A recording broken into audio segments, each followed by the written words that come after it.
Hi, kids.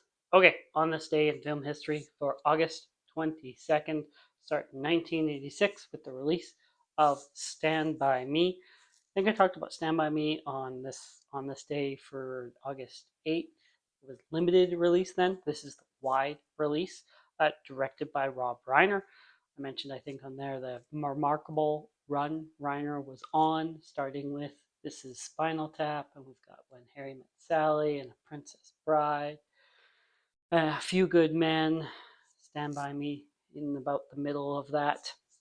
And then, of course, your cast, Will Wheaton and River Phoenix and Corey Feldman, Jerry O'Connell. And then there's also young Kiefer Sutherland. Not that those other guys weren't young.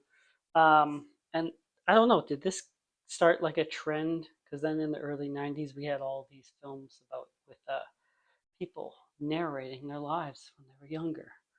Um, so I don't know, is this the start of that, or am I missing something? Um, anyways, like The Sandlot. The Sandlot is clearly influenced by Stand By Me, right? And then The Sandlot influences all those mid 90s sports films that we get, like Mighty Ducks and The Big Green, so on and so forth. Okay, uh, double feature here in 1986. First, we'll start with Texas Chainsaw Massacre 2, directed by Tobe Hooper, just like the first one. This one was made 12 years later. Tobe resisted, didn't want to make Texas Chainsaw Massacre. Made a couple films, made the Salem's Lot TV series, Stephen King thing. And then he signed a deal with Canon Films, a 3-picture deal. First, he went and made Life Force, which had a $25 million budget, only made $11.6 million at the box office. So, his next one, he makes Invaders from Mars. This time, smaller budget, $7 million, because they don't want to lose that much money again. Only made $4.9 million at the box office. Cannon wants Texas Chainsaw Massacre 2, so he says, okay, fine. He's going to swing big. He's going to do what he wants. He's not going to give you the Texas Chainsaw Massacre 2 that you are expecting. So this one had a $4.5 million budget, in line with what his previous film made, $4.9 million. Ended up making $8 million at the box office, so not too bad. But it's no Texas Chainsaw Massacre money, right? That one was made for, in total with posts and everything, about $140,000 and made about $31 million. But there we have it. I've talked about Tobe Hooper and this situation before on this channel, um, in my Poltergeist video, I think. Okay, and then in 1997 is the release of G.I. Jane. Of course, it is the source of that fantastic Chris Rock joke at the Oscars, right?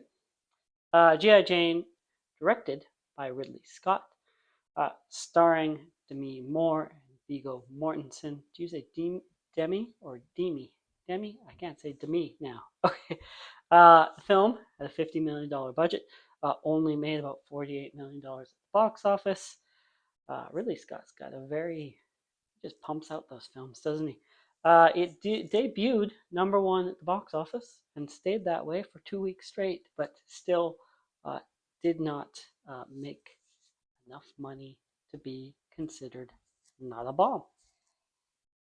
I wonder how rare that is, or how common that is, that a film can debut at #1 but still, well, nowadays when you have a $300 million budget, it's not as rare as this film. Anyways, let's go to a birth, controversial one. Almost didn't mention this, but it's film history. So in 1902 is the birth of Leni Riefenstahl.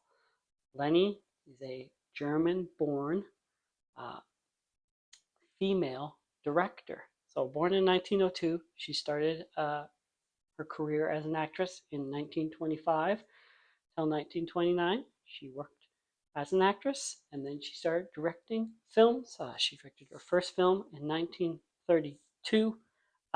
She is the director, Triumph of Will and Olympia, two German propaganda films. She made Nazi propaganda. After the war, she was never put on trial or anything. She claimed that she didn't know what the Nazis were doing. Um, so no penalties really, besides the stigma of making a Nazi film. But I don't know. Anyways, she died in 2003. She was 101 years old. That's an old Nazi. Anyways, that's it for On This Day for today. Thank you for watching. See you tomorrow.